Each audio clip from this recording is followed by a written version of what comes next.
gospa predsednica NSI Vladinic, na kateri bo predstavila dve različni zahtevi za sklic nujne seje dveh odborov, sicer za pravosodje in pa za delo, družine in socialne zadeve. Lepo pozdravljeni.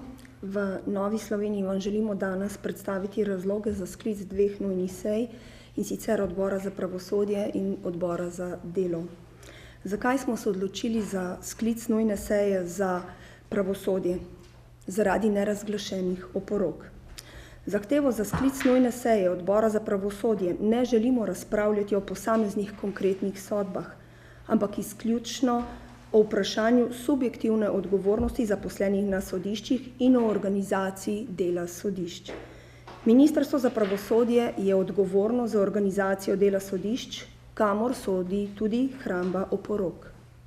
Trenutna organizacija hrambe oporok ne omogoča obveznega ter enotnega vpisa v centralni register, ravno zaradi tega pa je prišlo do tega, da se v zadnjih 25 letih ni bilo razglašenih kar 954 oporok. Ljudje dajo oporoko v hrambo sodišču v dobri veri, da so jo zaupali najvišjemu varuhu zakonitosti. Verjamejo, da bo v zapuščinskem postopku njihova oporoka zanesljivo upoštevana. Če kje, se tukaj lahko ugotovi subjektivno odgovornost brez zapletenih in dolgotrajnih postopkov. Posledic nerazglašenih oporok ne morejo in ne smejo nositi oškodovani dediči, ampak morajo zanje odgovarjati tisti, ki so za te napake odgovorni. Tudi varuhinja človekovih pravic meni, da bi morala država tem oškodovancem izplačati primerne odškodnine, brez pravdnega postopka in brez kakršnih koli stroškov za stranke v postopku.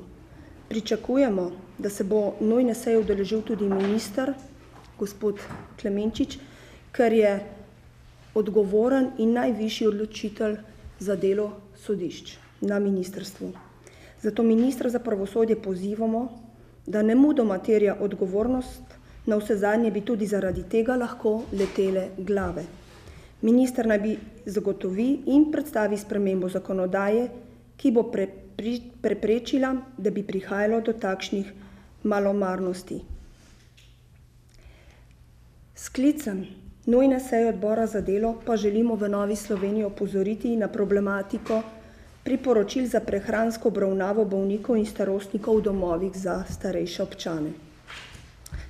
Sejo smo sklicali na pobudo številnih državljanov, ki so nas opozorili na neprimerne razmere v nekaterih domovih za starejše občane. Na podlagi teh opozoril smo zahtevali odgovore nekaterih pristojnih služb.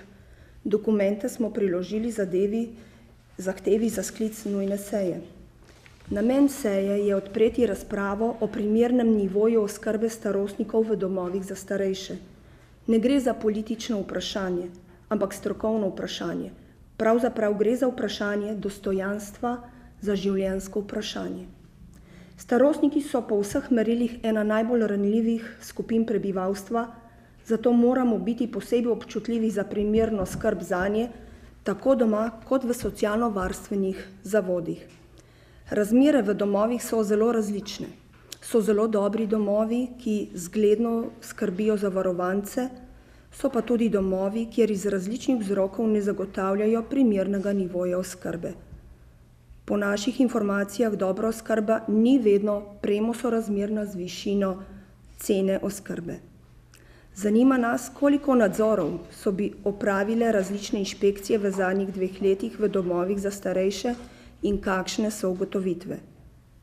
Razpolagamo namreč z različnimi poročili in dokumenti, ki so pogosto v neskladju med sabo. Nekateri izpostavljajo velike težave z nivojem in načinom oskrbe starostnikov v domovih, drugi v poročilih pišejo, da je vse brez pripomb.